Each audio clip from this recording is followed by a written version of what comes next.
baylığa sen gözülüyüm. Düşünüp solurdun sen ayımı, sapıp bilen ot dini tayımı. Allah'ımı durmuştun seni payımı, baylık nene girip buluyu gözülüyü.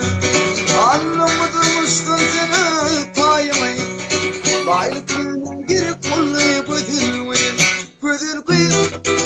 Gözülüyü, baylık nene girip buluyu gözülüyü.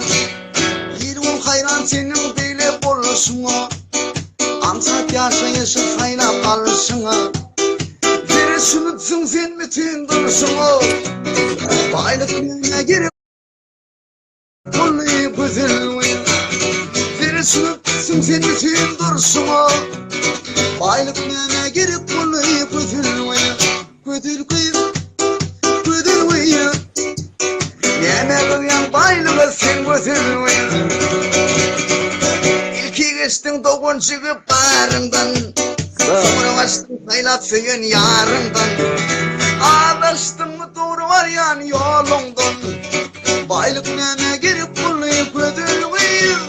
Ağlaştın mı doğru var yan yolundan, baylık nene girip buluyu gözülüyü. Gözülüyü, nene duyan baylığı sen gözülüyü.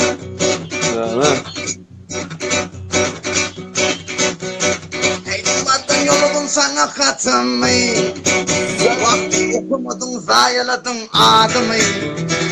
Garip bulup görüşüp suyuyum odunu, baylıklı derbilsen suyuyum gözülüyü. Garip bulup görüşüp Ay çıktı avratak. Baylar alman